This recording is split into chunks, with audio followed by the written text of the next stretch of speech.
Hey everybody, hope you're doing well. I'm coming at you with a message today. It really kind of hit me as I was going through Twitter yesterday, and I saw somebody tweeting about naloxone kits and how naloxone kits were now available to Canadians at virtually every pharmacy in the country. Approximately 4,000 Canadians died of opioid overdoses last year, and I think this is a great step in the right direction as a society of treating it. Of course, it brings my mind back to mental health and the 4,000 people that die pretty well every year by suicide. Now, there is no naloxone, there's no magic pin that we can stick into these people, but there is something that we can do. We can do it really simply, and to be dead honest, this should be something that's taught in schools. Probably even in junior highs. I'd say high school, but probably even junior highs. Whenever we first start to see suicide as a problem in our youth. It should be when we're covering this stuff. And what it is it's SafeTALK. Okay, this is a course I took through OneLink, and it's offered by various groups, generally speaking nonprofit or community-based groups throughout Ontario. Anybody who wants to get any information on it, please shoot me a message, and I'll help find where and when the nearest SafeTALK is to you.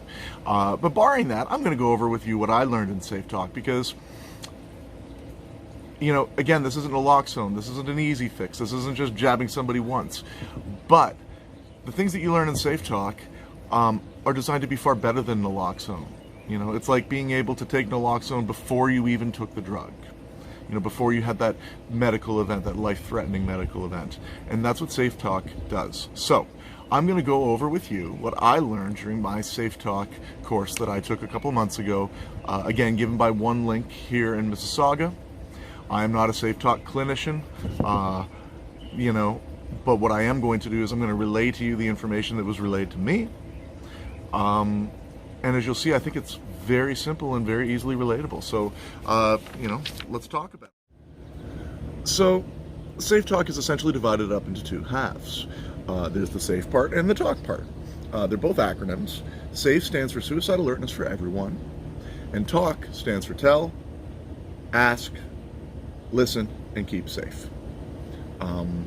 Basically, it is, the SAFE goes over why suicide alertness is important and some common misconceptions about suicide in this country. And TALK is just a step of relatively simple, actually very simple, directions that you can follow when confronted with a suicidal situation.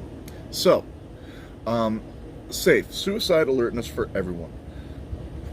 Now, at the beginning of the video, I was talking about naloxone.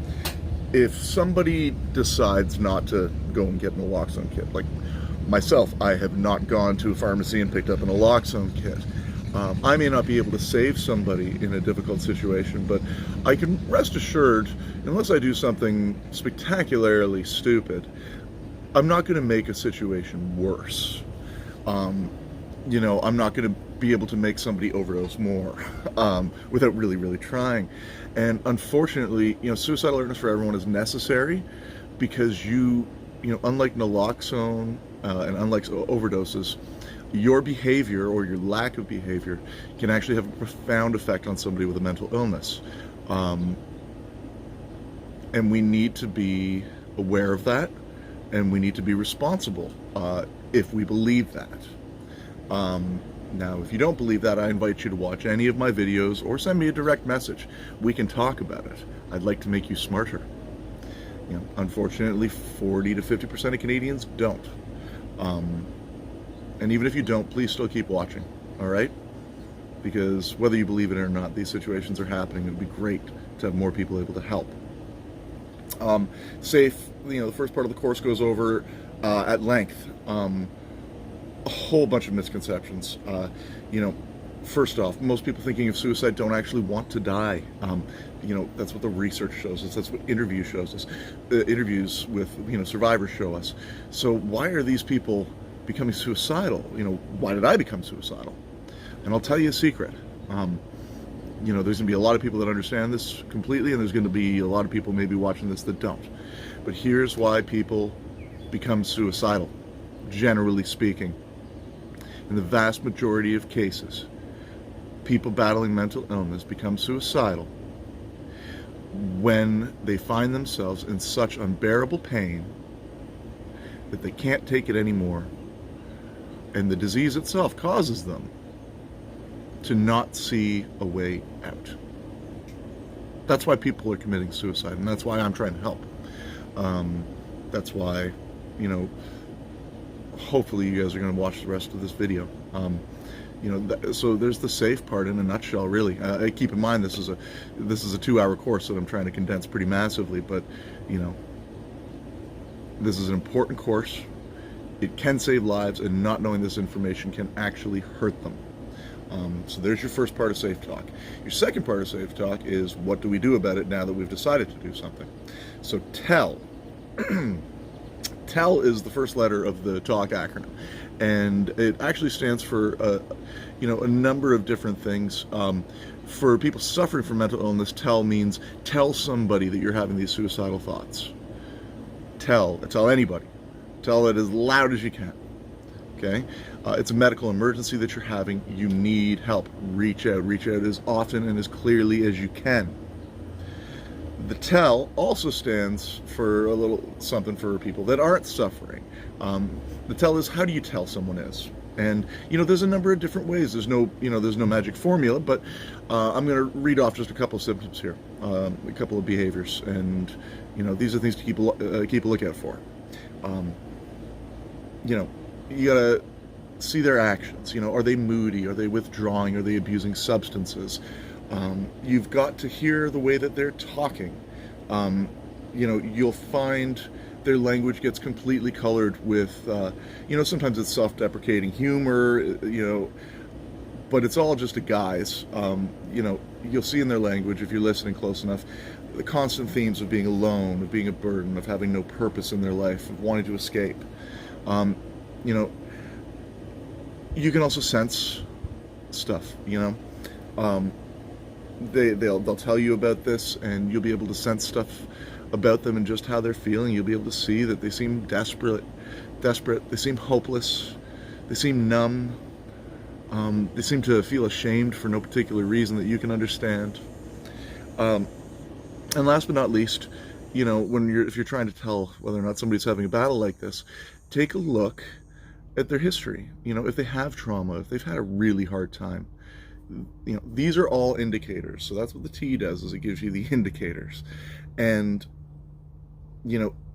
if there's a bunch of check marks here, there's a lot of boxes being ticked off of potentially disturbing behavior. The rest of talk goes over how to deal with it. So A stands for ask. Be direct, be non-judgmental, certainly be non-insulting. But if you have reason to believe that somebody might be dealing with suicide, just ask them. Ask them straight out. Hey, it's not a hard thing to do, actually. It's amazing, and the response you get every time will surprise you, because people don't understand this, and when they talk to people that are going through it, they're constantly surprised by what they hear. Generally speaking, when you ask somebody if they're suicidal, they'll tell you yes, or they'll tell you no. They'll generally thank you for checking in on them, if that's the way that you're doing it. We need to have these conversations, because the research shows us, if we don't go, if we don't get out, and if we don't ask those hard questions, if we don't have those conversations, if we don't check in on people, what it does is it creates a silence that just amplifies the isolation and that they're already feeling. So not dealing with it, not asking those questions, can make it far, far worse, for sufferers. And once you've asked them, the L stands for listen. Just listen to them. You don't have to fix them. Don't give them advice. Don't tell them what to do. Just listen. Don't judge. Listen to what they're trying to tell you. That helps people suffering more than any type of therapy, any type of exercise. Just having somebody validate them and listen to them when they're in pain. So that's the L. And finally we get to the K, which is keep safe. You can't promise to keep this a secret, especially if suicide is involved. Don't promise. Connect them to help, regardless of whether they want it. And if you really want extra credit, you can find some grounding techniques and some relaxation or meditative techniques that you can try using with them. And that's it. I mean, that's SafeTALK. I've done it in around 10 minutes here. It's a 2-hour course. I encourage you to take the whole thing. But I hope that I've covered the fundamentals, which again, suicide is a problem. We need to talk about it. We need to talk about it with people that we feel might be at risk.